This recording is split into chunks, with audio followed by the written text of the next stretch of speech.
damai dan salam jumpa sahabat Oase Rohani Katolik yang terkasih. Senang sekali kita berjumpa di penghujung tahun 2022 ini pada hari Pesta Keluarga Kudus Yesus, Maria, dan Yusuf. Dan saya sudah bersama dengan Romo Rudi Rahito OMI yang akrab kita sapa dengan Romo Rudi. Kita sekarang menyapa dahulu Romo. Halo Romo, apa kabar? Halo, kabar baik. Selamat Natal kepada Selamat Anda semua. Ya, selamat Natal ya Romo. Senang sekali kita besok sudah tanggal 31 dan hari ini kita menyambut Hari Pesta Keluarga Kudus Yesus, Maria, dan Yusuf. Dan bagaimana Romo, apa yang bisa Romo sampaikan sebelum kita memasuki inspirasi ataupun renungan yang akan Romo berikan? Ya, saya menyampaikan sekali lagi selamat Natal kepada Anda. Semoga hari Natal ini sungguh-sungguh memberikan berkat yang khusus kepada keluarga kita masing-masing. Relasi suami istri, orang tua anak makin dekat dan siap untuk menyambut tahun baru 2023. Ya, terima kasih Romo. Sahabat Oase Rohani Katolik, kita akan memulai acara ini dengan berdoa bersama Romo Rudi. Baik teman-teman, Bapak Ibu, Saudara-saudari, mari kita awali perjumpaan pada hari ini dengan sejenak berdoa. Di dalam nama Bapa dan Putra dan Roh Kudus. Amin. Bapa yang Maha Baik, kami bersyukur atas Natal yang Kau anugerahkan kepada kami. Kami penuh dengan sukacita menyambut kedatangan Putramu di dalam kehidupan kami.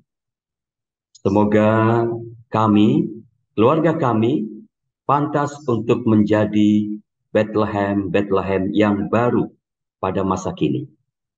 Dan kami makin dekat dengan keluarga kudus, Yosef, Maria, dan Yesus. Dan mereka akan menjadi teladan yang sungguh-sungguh kami perlukan manakala kami bersiap menyambut tahun yang baru 2023. Ya Bapa, kami hari ini ingin mendengarkan sabdamu. Bukalah hati dan pikiran kami sehingga kami terbuka serta menemukan inspirasi-inspirasi yang sungguh-sungguh kami perlukan pada penghujung tahun ini dan pada awal tahun baru ini.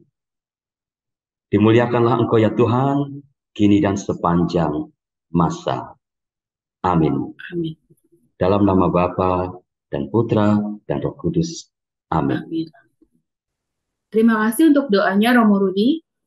Sahabat Oase Rohani Katolik, pada hari ini Pesta Keluarga Kudus Yesus, Maria, Yusuf, bacaan yang akan kita baca dan dengarkan bersama, bacaan dari Kitab Putra Sirak, bab 3, ayat 2 sampai dengan 6, dilanjutkan ayat 12 sampai dengan 14. Anak-anakku, dengarkanlah aku. Tuhan telah memuliakan bapa di atas anak-anaknya, dan hak ibu atas para anaknya ia teguhkan. Barang siapa menghormati bapaknya, ia memulihkan dosa, dan siapa memuliakan ibunya, ia sama dengan orang yang mengumpulkan harta. Barang siapa menghormati bapaknya, ia sendiri akan mendapat kesukaan pada anak-anaknya, dan apabila bersembahyang, niscaya doanya dikabulkan. Barang siapa memuliakan bapaknya akan panjang umurnya, dan orang yang taat kepada Tuhan menenangkan hati ibunya.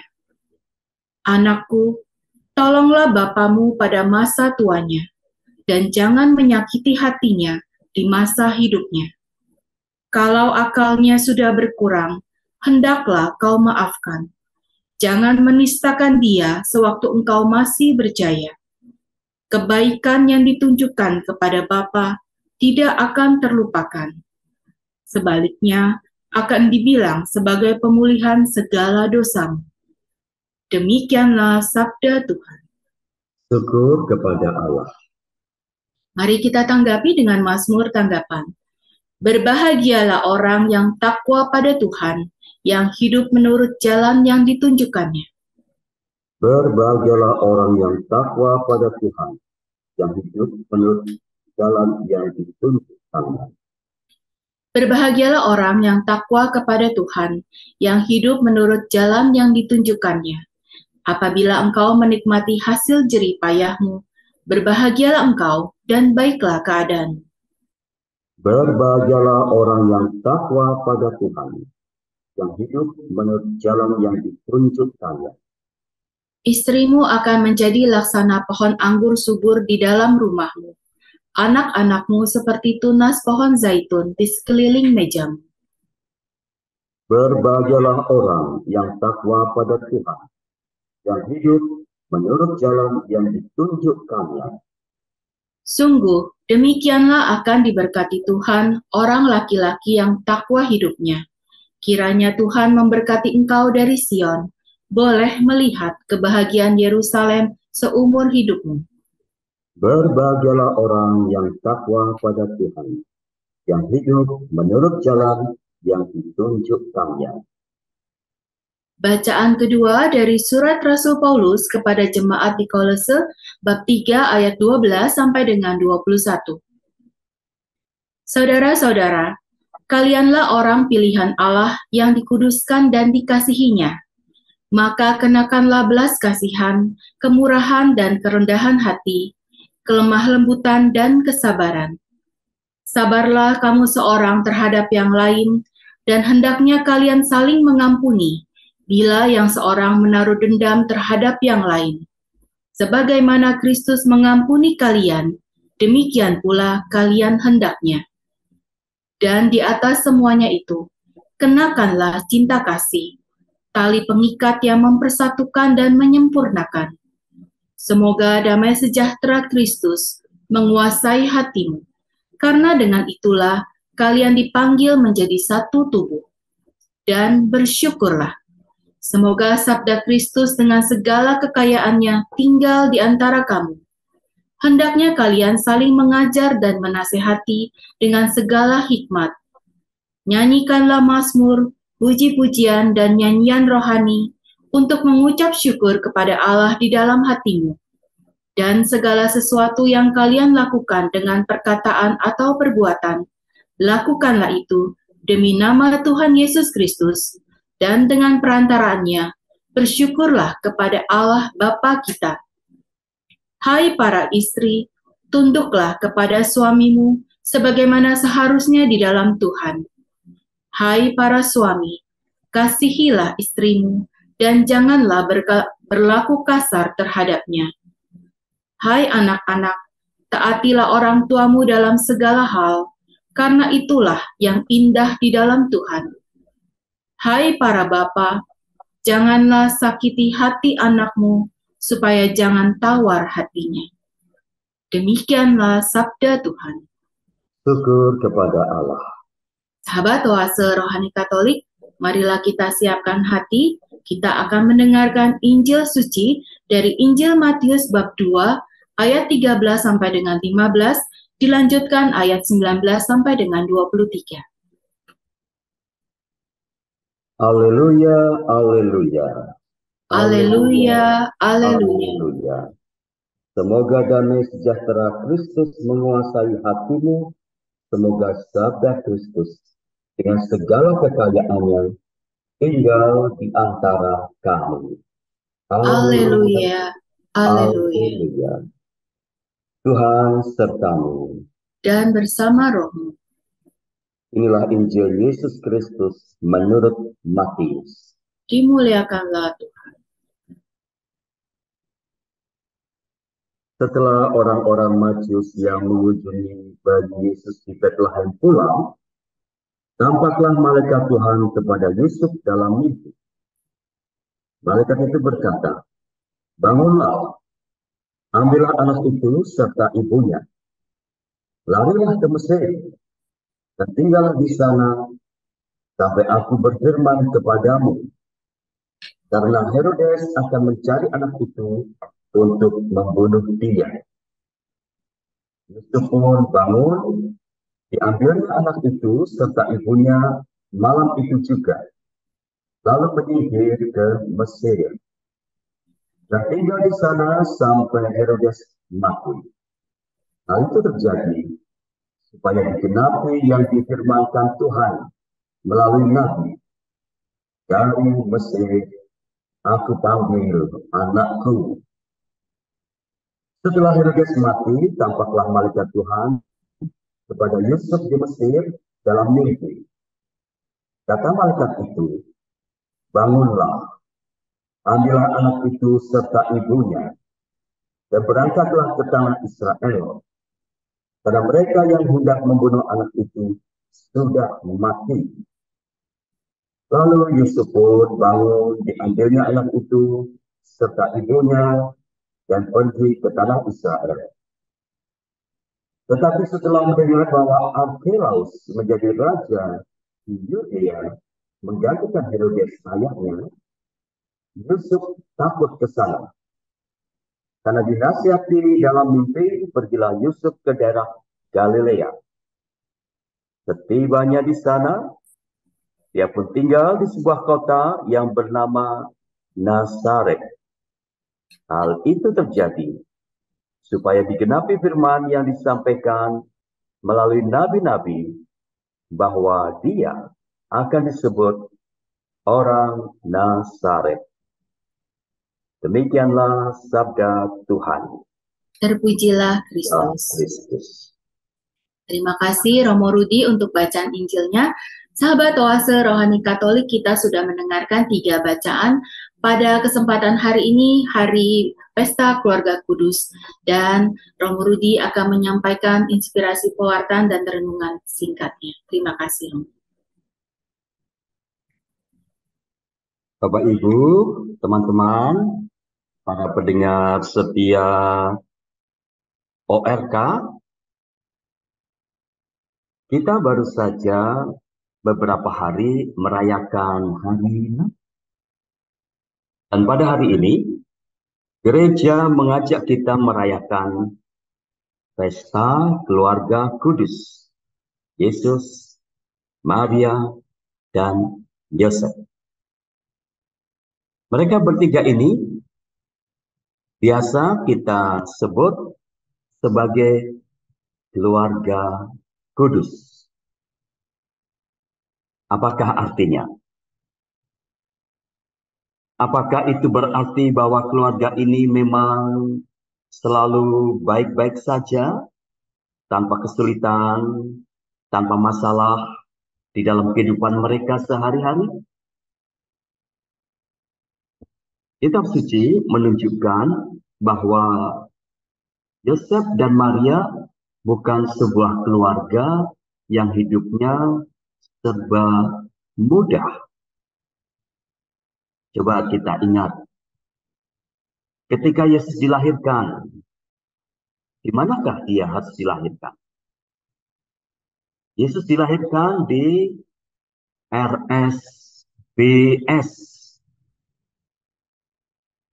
Bukan singkatan dari Rumah Sakit Bunda Setia. Tetapi apa?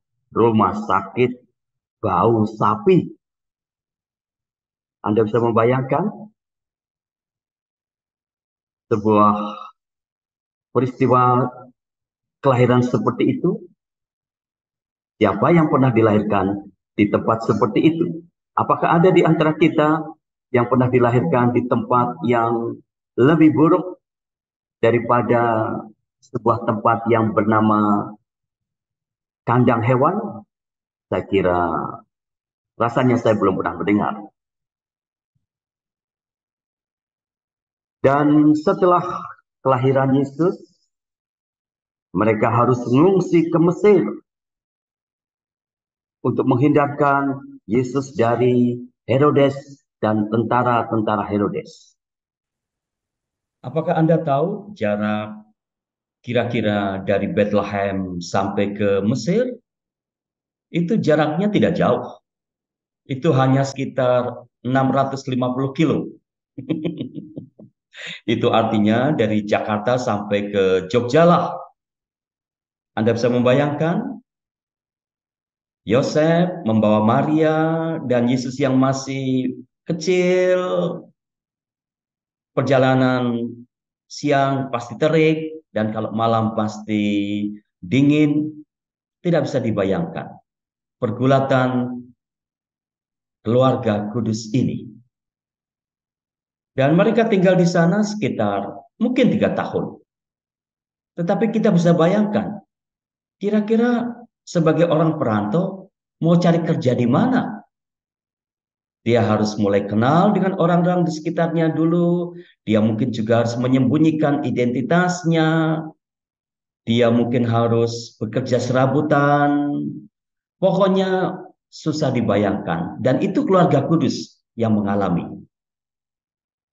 Setelah beberapa tahun di tanah perantauan, Tuhan memanggil mereka untuk kembali ke Israel.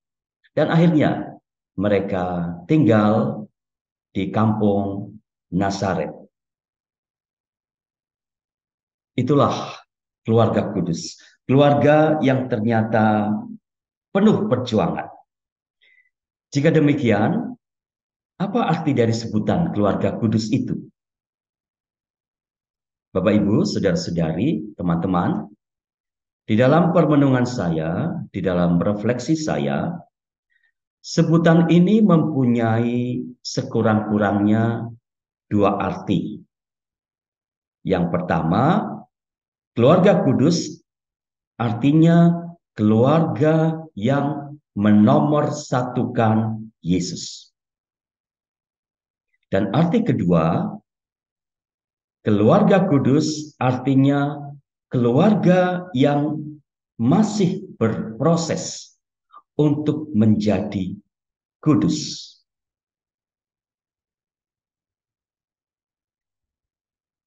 Yang pertama dijelaskan secara lebih luas.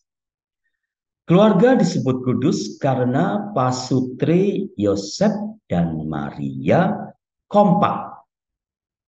Kompak seperti apa? Seperti timnas sepak bola. Timnas sepak bola yang berlaga di Piala Dunia. Apakah jagoan Anda tahun ini menjadi pemenangnya? Siapa jagoan Anda? Tetapi yang menang pasti adalah tim yang kompak di dalam kerjasama sehingga lawan bisa dikalahkan. Yosef dan Maria kompak dalam mengasihi dan mendidik Yesus. Yesus itu Sang Kudus. Masih ingat ketika Gabriel bertemu dengan Maria beberapa tahun sebelumnya? Malaikat Gabriel berkata, sebab itu anak yang kau lahirkan itu akan disebut kudus, anak Allah. Kekompakan Yusuf dan Maria juga tampak di dalam sebuah kejadian saat Yesus pada usia 12 tahun diajak oleh Yosef dan Maria pergi mengikuti perayaan Paskah di kota Yerusalem. Yesus hilang 3 hari. Bisa dibayangkan bagaimana perasaan Yosef dan khususnya Bunda Maria. Pasti deg-degan, pasti sangat khawatir, pikirannya kemana-mana. Dan Maria sebagai seorang ibu yang sangat taat kepada Allah, saya membayangkan dia takut kepada Allah juga. Takut kalau Allah tidak berkenan. Kalian ini sudah dipercaya untuk merawat anakku. Kenapa sekarang anak itu tidak bersama kamu? Hilang. Bisa dibayangkan hati seorang Bunda Maria pada saat itu. Dan ketika mereka ketemu, menemukan kembali Yesus. Ini yang bagi saya paling menarik. Yosef dan Maria sepertinya janjian. Siapa yang harus menegur anak itu? Bukan dua-duanya yang menegur. Yang menegur hanya satu, Bunda Maria. Dan yang menarik untuk saya, cara Bunda Maria menegur. Cara Bunda Maria menegur adalah sebuah cara yang di dalam permenungan saya membuat Yesus tidak dipersalahkan. Membuat Yesus merasa sangat dicintai. Membuat Yesus merasa begitu berharga bagi orang tuanya. Itu sebabnya kemudian penginjil mengatakan, setelah itu Yesus pulang bersama mereka dan tumbuh menjadi seorang pribadi yang dikasihi oleh Allah dan oleh manusia. Saya merasa itulah salah satu pengalaman masa kecil Yesus yang indah, yang membentuk Yesus menjadi seorang pribadi yang pada perkembangannya sungguh-sungguh mengagumkan bagi kita. Yang kedua, keluarga disebut kudus karena Yosef dan Maria selalu menyadari bahwa kekudusan menjadi proyek hidup mereka. Mereka bekerja sama, saling membantu di dalam mewujudkannya. Mereka terbuka, saling mendengarkan. Saya kira juga sesekali saling mengingatkan. Supaya apa? Supaya tetap hidupnya berkenan di hati Allah, berkenan di hati Yesus yang ada di tengah-tengah mereka, dan juga satu sama lain merasa sungguh-sungguh berharga, sungguh-sungguh dicintai satu sama lain. Kendati ada berbagai kesulitan, namun mereka karena memiliki Yesus, maka semuanya itu worthy, pantas, layak untuk diperjuangkan, untuk dijalani. Itulah Bapak Ibu, Saudara-saudari, yang saya renungkan arti dari keluarga kudus itu apa sebetulnya. Itu Mbak Elsa, kira-kira permenungan yang bisa disampaikan di awal ini. Ya, baik Romo, terima kasih. Sangat menarik apa yang sudah Romo sampaikan. Kita nanti akan lanjutkan kembali di sesi kedua, Romo. Dan sahabat Oase Rohani Katolik, tetaplah berada di tempat Anda menyaksikan acara kami. Kita akan kembali sesaat lagi.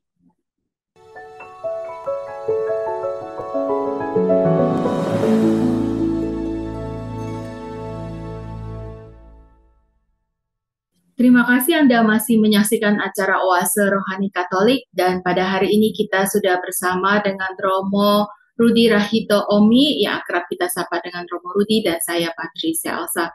Tadi sangat menarik yang Romo sampaikan tentang bagaimana Yesus, Maria, dan Yusuf yang harus pergi mengungsi ke tanah Mesir, dan bagaimana perjuangan mereka itu kan sebenarnya kalau dibilang baru menjadi satu keluarga ya Romo, jadi ada ayah, ibu, anak gitu kan, dan itu sudah harus menghadapi ujian cobaan, harus pergi mengungsi, harus bawa bayi seperti itu. Nah kalau kita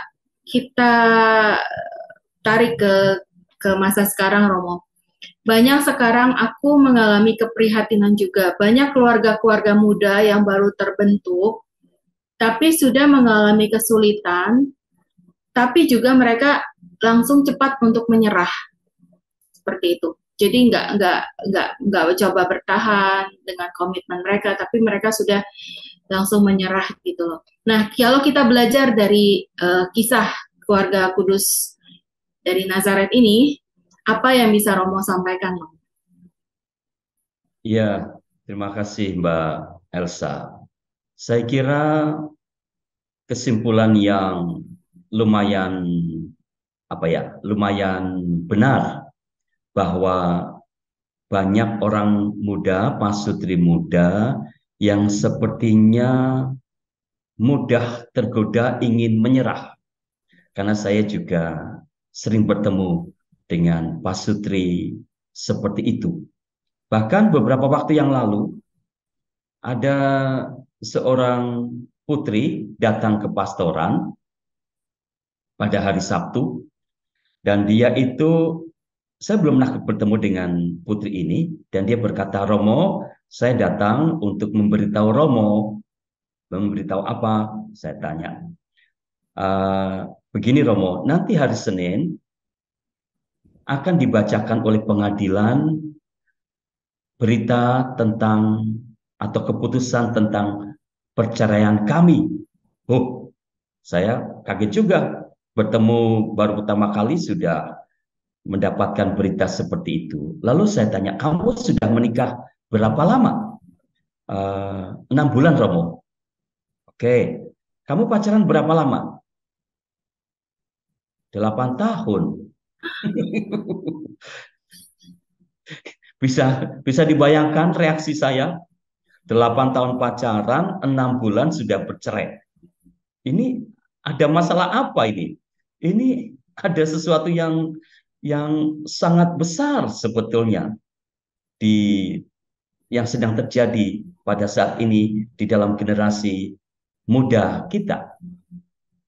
Nah, ketika orang menikah belum lama lalu sudah tergoda untuk give up, untuk berpikir berpisah, kira-kira seperti itu, eh, maka yang penting untuk disadari adalah mereka yang hampir give up itu perlu, katakanlah, mengingat kembali apa yang mereka sudah terima ketika persiapan untuk menikah. Mengingat kembali perjalanan pacaran mereka. Kadangkala kita perlu kembali ke masa lalu, ke masa jatuh cinta, untuk melihat kembali alasan yang kuat yang bisa menjaga mereka untuk bertahan. Jadi itu seperti kisah ini meloncat jauh ya. Meloncat ke kisah ketika Yesus mau naik ke surga. Dia berpesan kepada para murid yang pada waktu itu sebetulnya juga ingin bubar. Yesus berpesan, sana kamu pergi ke Galilea. Kenapa ke Galilea? Karena di Galilea mereka pertama kali bertemu dan jatuh cinta kepada Yesus. Mungkin model ini bisa dicoba juga untuk teman-teman kita, pasutri yang sedang mengalami pergulatan. Itu yang pertama. Yang kedua, bagi Anda yang sedang pacaran, yang belum menikah, tolong pastikan bahwa Anda sungguh-sungguh cukup mengenal pasangan Anda. Dan Anda sungguh-sungguh mengikuti persiapan membangun rumah tangga, MRT, dengan fokus, mencatat apa yang perlu dicatat, mendiskusikan apa yang perlu didiskusikan. Jangan melihat kegiatan persiapan itu hanya sebagai formalitas. Hanya sebagai formalitas supaya mendapatkan sertifikat sehingga boleh menikah di gereja. Dan lebih daripada itu, juga perlu duduk bersama. Bisa duduk di mana saja ya. Mau di rumah boleh, di kafe boleh, mau sambil bulan madu yang kesekian boleh. Duduk bersama, berbicara dari hati ke hati, dan merumuskan kembali apa yang harus dilakukan oleh masing-masing supaya cinta yang ada di antara mereka bisa tumbuh.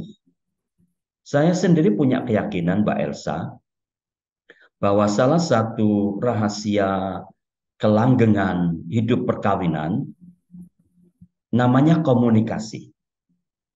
Tapi komunikasi di sini bukan seperti yang kebanyakan orang akan pikirkan. Komunikasi bukan dalam artian suami dan istri akan sering ngobrol, berbicara, diskusi, memberi informasi satu sama lain. Bukan itu yang pertama-tama.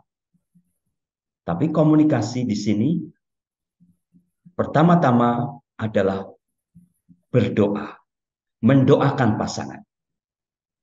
Artinya saya berkomunikasi dengan Tuhan tentang pasangan saya. Dan itu adalah komunikasi paling dasar. Saya yakin kalau setiap hari pasutri itu mendoakan pasangannya, itu akan menjadi seperti air atau pupuk untuk tanaman. Kalau seorang suami mendoakan istrinya, misalnya istrinya namanya Maria, ya Tuhan, semoga hari ini Maria kompak dengan ibu mertua. Satu kalimat, itu sudah doa. Atau Maria mendoakan suaminya, misalnya nama suaminya Budi. Tuhan, semoga Budi berhati-hati ketika berkendara menuju ke kantor. Itu satu kalimat. Tapi itu sudah sebuah doa. Dan sebuah doa itu sebetulnya adalah hadiah yang tak ternilai bagi pasangan. Hadiah yang tidak bisa dibeli.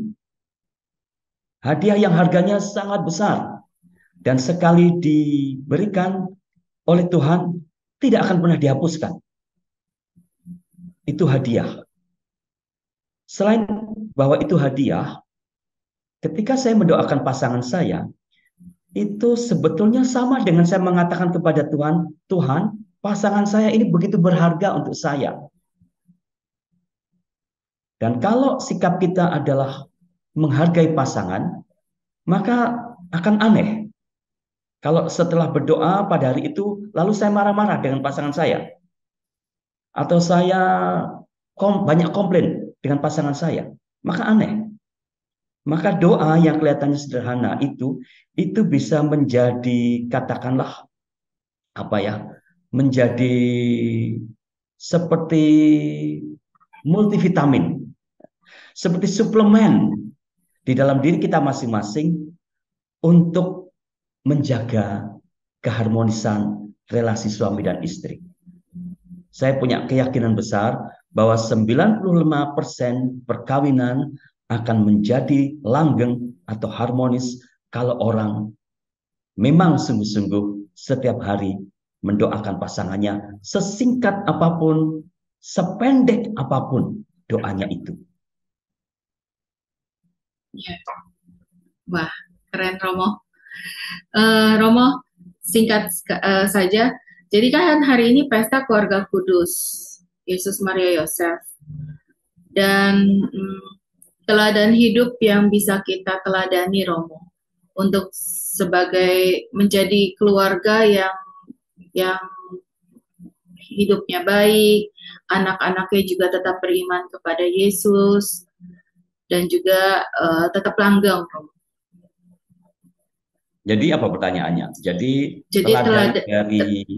teladan hidup dari keluarga Kudus Nazaret itu apa yang bisa kita ambil? Wah, sebetulnya kalau kita punya waktu untuk merenungkan perikopa demi perikopa yang terkait dengan Bunda Maria atau Santo Yosef, itu ada banyak sekali inspirasi yang bisa kita timba dan menjadi bekal untuk kita sebagai orang tua. Banyak sekali. Tetapi yang bisa dilihat juga dari kisah hari ini adalah Yosef dan Maria tahu apa sebetulnya yang paling penting untuk membuat mereka bahagia, yaitu mencintai Yesus. Kalau setiap keluarga, orang tua dan anak-anak mencintai Yesus, tidak ada alasan mereka mengatakan mereka tidak bahagia. Kalau mencintai Yesus, maka kita ingin membuat Yesus senang. Dan kalau kita ingin membuat Yesus senang, maka kita ingin membuat orang-orang di sekitar kita senang. Tadi dalam bacaan pertama, rahasia kebahagiaan atau umur panjang yang diyakini oleh orang-orang Yahudi, yaitu hormat kepada bapak dan ibu. Di dalam Putra Sirak tadi, itu sebabnya bagi orang-orang Yahudi, mertua, orang tua itu sangat penting, sangat dicintai. Dan kita bisa, dari pengalaman kita sehari-hari, ya ada banyak orang ya punya kesulitan di dalam relasi dengan orang tua maupun dengan mertua. Nah, kalau kita bisa mencontoh keluarga kudus ini, saya kira kebahagiaan bukan sesuatu yang mustahil untuk dialami di dalam kehidupan sehari-hari. Bahkan kalau itu kesulitannya bernama kesulitan ekonomi. Yosef kurang apa kesulitannya ketika dia ada di perantauan itu? Pasti juga kesulitan. Tetapi kesulitan apapun bisa dihadapi dengan baik. Satu, karena mereka mencintai Yesus. Dan kalau mereka mencintai Yesus, hidupnya pasti penuh syukur. Kalau hidup kita penuh syukur, maka nasi yang ditambah dengan garam atau sambal atau tempe itu terasa nikmat sekali. Terasa nikmat sekali. Dan kalau itu yang ada di meja makan kita, kalau kita bersyukur, kita tidak akan komplain. Kadang-kala komplain itulah yang membuat, katakanlah, kita menjadi tidak bahagia. Gara-gara komplain, gara-gara mengeluh, kita aliran darah kita tidak lancar lagi, kita lalu jadi mulai emosi, kita lalu jadi mulai tidak menghargai orang yang sudah masak dan sebagainya dan sebagainya. Iya, baik.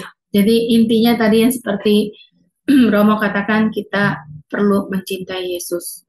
Jadi segala sesuatunya nanti ya berarti menurut kehendak Yesus dan juga pimpinan dari Yesus sendiri ya Romo ya, keluarga-keluarga kita. Baik Romo, terima kasih banyak. Romo sudah memberikan waktu, pemikiran, dan juga mungkin tadi nasihat juga dari Romo untuk para keluarga-keluarga yang sedang berziarah di kehidupan ini Romo. Terima kasih banyak, dan kita akan mengakhiri acara Oase Rohani Katolik, tapi sebelumnya kita akan memohon doa dan berkat melalui Romo Rudi. Silakan Romo. Baik teman-teman, Bapak Ibu, saudara-saudari, kita akan mengawali doa penutup ini dengan membuat tanda salib. Dalam nama Bapa dan Putra dan Roh Kudus. Amin.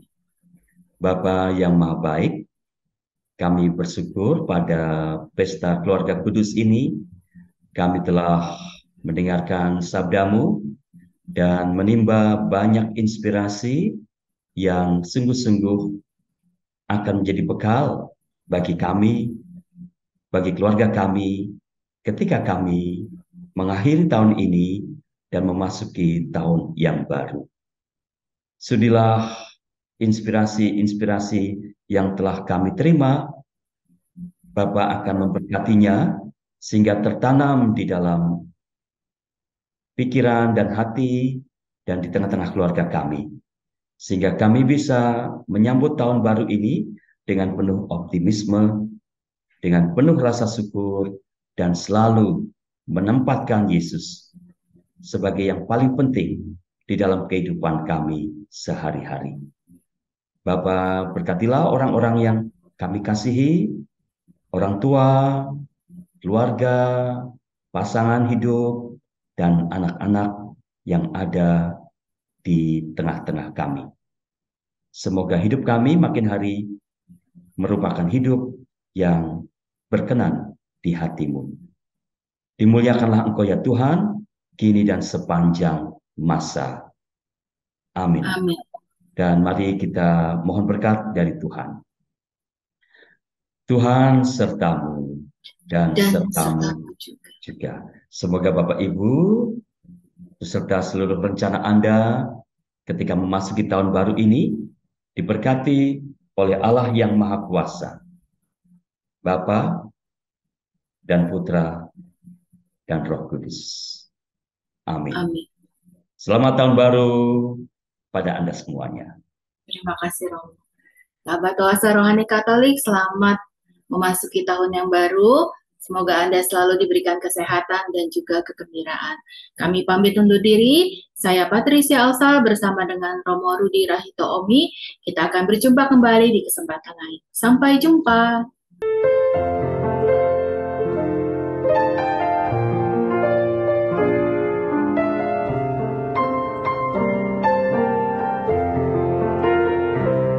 Santo Yosef, kau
dalam suka